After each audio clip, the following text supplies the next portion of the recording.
Guy Smith. Just developing the distinction between what ought to happen or what you aspire to happen and what is likely to happen. I mean, many of us in environmental schemes are concerned that we are just storing up problems and difficulties for ourselves in a few years' time. So, Martin, Gail, give us an insight into the political machine at EU level. What chance is there that being in these environmental schemes will exempt us from these greening proposals? Will they just dovetail straight in?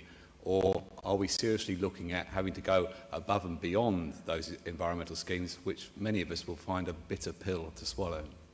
Gail, do you want to go first? And then Martin. Yeah, I think the message has been quite clear over the last couple of days that nobody wants to disadvantage the champions, the people who are already in these agri-environment schemes. Now, the simplest solution will be a direct exemption for those people who are in an agri-environment scheme, tick the box, as is the case for an organic farmer, tick the box, I don't need to do greening.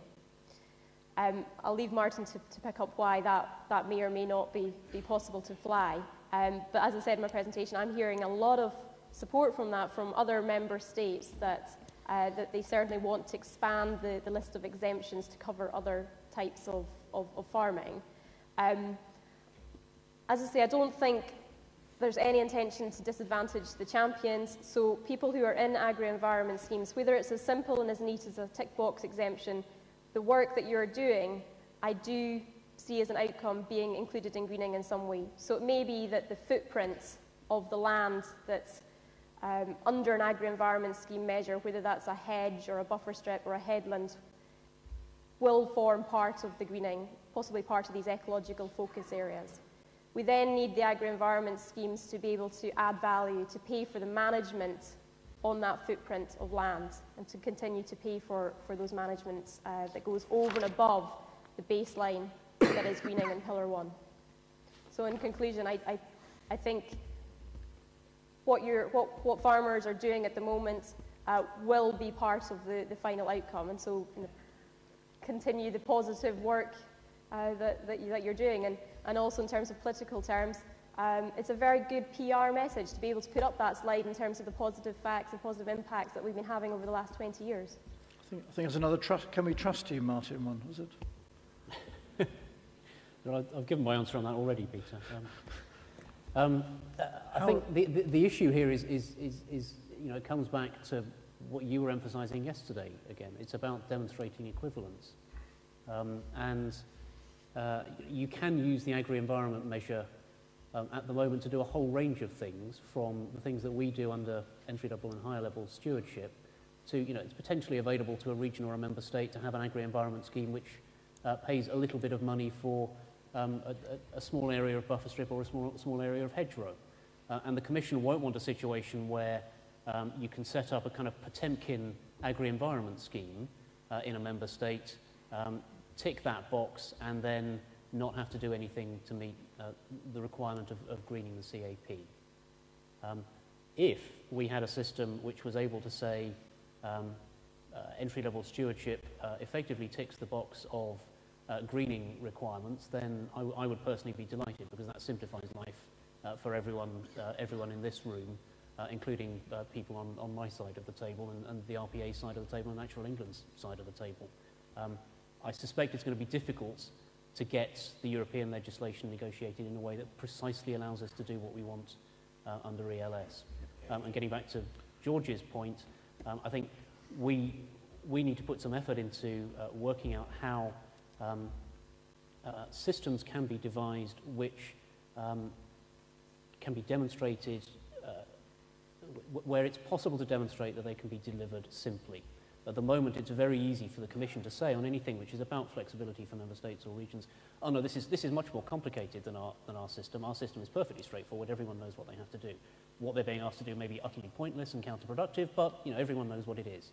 So, you know, I agree we need to find the right design, but we also need to find the right arguments to use with the Commission. Can I be clear? You're saying you would like, if I'm an ELS farmer, to be able to tick a box, get my ELS payment in Pillar 2, and get my 30% top-up in Pillar 1, with no additional measures, no raising the bar? No. As I was saying, and I was trying to make this quite clear in what I was saying, this will have implications for payment rates under Pillar 2. So therefore, if I'm doing ELS as I am and now being rewarded, if I'm going to get my 30% in Pillar 1, you probably won't pay me very much in Pillar 2. If the things that you're doing are effectively being paid for by the 30% greening requirement in Pillar 1, it then becomes much more difficult to make a public expenditure case for paying for the same things again under Pillar 2. Looks like we're putting ELS into Pillar 1 to me. Peter Gadd. Thank you, Mr. President. Just a brief one, slight change of subject here, but really this is Mr. Nesbitt again. Does the panel agree that any monies optionally set aside for younger farmers through the CAP reform proposals will be all but disappear into the hands of sharp landlords? Well, as we said already about the ecological area, I think we really need to reshape. I know that there are members of the parliament that say that 7% is not enough and they are asking more, but of course this is a Comagri point, and I think we will find some solution to balance our idea with less bureaucracy to farmer, or to reduce, or to have such menu, we said. About young farmers, we like the proposal that the Commissioner include the young farmer scheme. Is one of the points that we already approved in our report. So I think we are going to accept that idea, and maybe we will going to give more flexibility to the member state if they want to give more than 2%. So this is the basic idea of what we are doing, but of course that we still need a lot of work to do. Martin? I think one of the weaknesses of the Commission's legislative proposal is that not enough thought has gone into the sort of behavioural responses you will get to these rules once, you know, if they come into reality. So it's very much focused on you know, who are the nice guys we want to reward, and how do we make sure that the money goes to those nice guys under the existing structures. But you would I think you're right. You would get you know, a tendency for businesses to organise themselves in a way which maximises their income, and that's a perfectly sensible and rational thing for businesses to do. You know, Paul Christensen this morning was saying to the Uplands early bird session that, for example, he's slightly sceptical about the average age of farmers being as high as it's sometimes reported, because quite often you have situations where, as in his case, he's the guy who signs the cheque, but the guy who's doing all the work is his son. What you might do with the Young Farmer Scheme is simply encourage businesses like that to say, okay, well, we'd like that extra money, and we'll simply change the name on the subsidy claim. It may not actually have the impact of bringing new blood into the industry and creating opportunities for career development within the industry for people who are, you know, currently studying and getting the skills that we need to bring into the industry.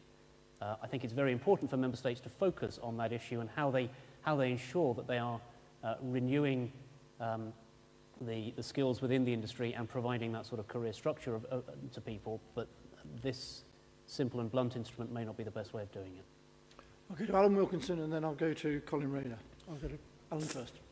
Certainly, thank you, Peter. I would just like to ask all the people that are involved in the policy making here about the future reform of CAP to actually think of the marketplace. I know I'm in a CAP reform seminar, and I know the marketplace is sometimes different. Martin and Gail have heard me say this, but even on Monday this week, I had the privilege of speaking with some Argentinian farmers. And yet again, they tell me that the next CAP reform will give them a further advantage and a further opportunity. Now, I think that's something that we need to really think about, because as we build all these barriers and, you know, the influence of agricultural policy by many governments and many organisations, including the EU, is something that's been going for a long time. But when the marketplace starts to see the next CAP reform as a clear advantage, particularly when we are importing more and more food that we could produce here, I ask the panel for their comments. I've heard Martin's before privately, but I'd like to ask him in public. But I do ask the policymakers to think seriously about the implications of the international marketplace. Thank you, Peter. We'll come to the market in a minute. I think that would have been well placed to have gone to Commissioner Chalosh actually yesterday, because I think the guys on my left are actually worried about our marketing as well. But I'll let them comment in a moment. Colin, let's have your question as well. Thank you, Mr. President.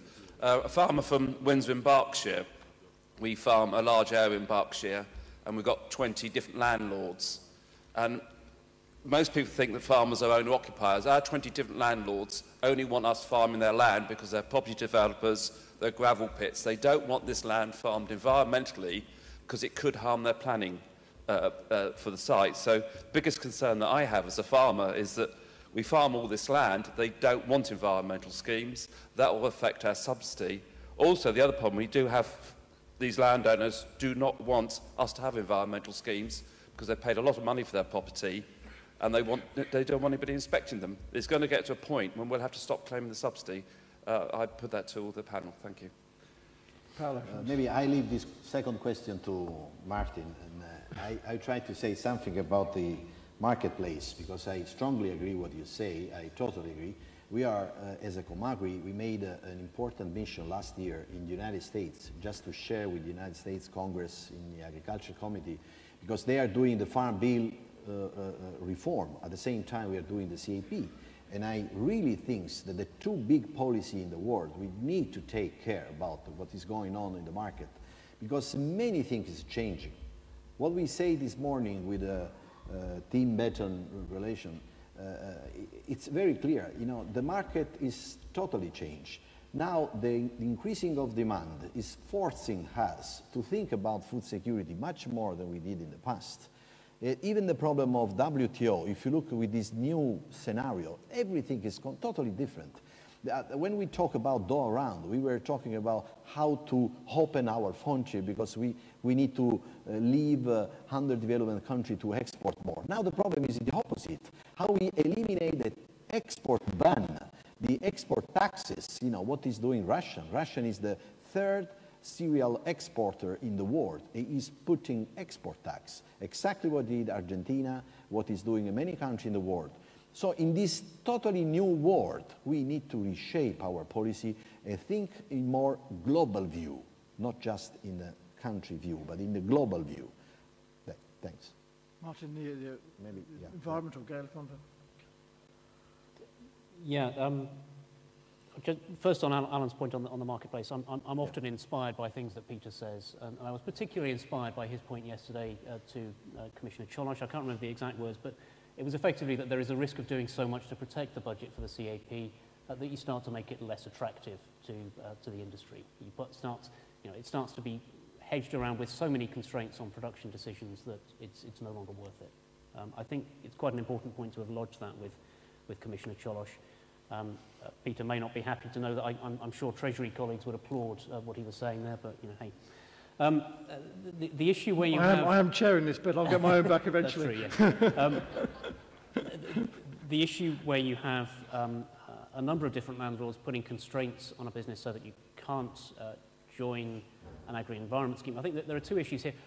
The first is if the person who owns the land doesn't want to allow the sort of inspection necessary to demonstrate that you're doing the things that you need to do and that the public wants you to do in order to provide you with the public money, then you shouldn't get the public money. That's the harsh message.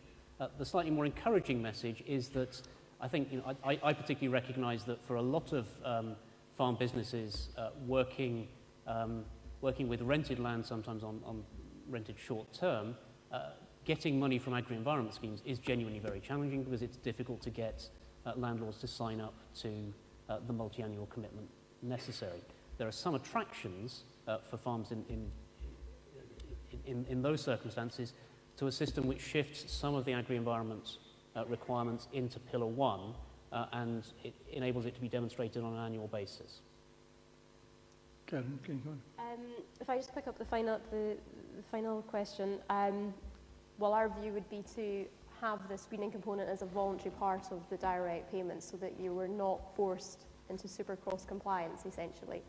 And it does worry me when we start to talk about taking agri-environment scheme from Pillar 2 and to deliver that into Pillar 1. If we go back to what I was mentioning earlier about if we we move away from just thinking about agri-environment type measures in Pillar 1 and broaden that out to include things like soil management, nutrient management, things that you are probably, I'm sure, doing as activities to be as efficient in your farming operations as possible, but are not deemed to be nature and biodiversity, agri-environment, purely agri-environment type measures. So as I say, I think your concerns can be addressed in terms of this fundamental rethink of greening that we want to see happen.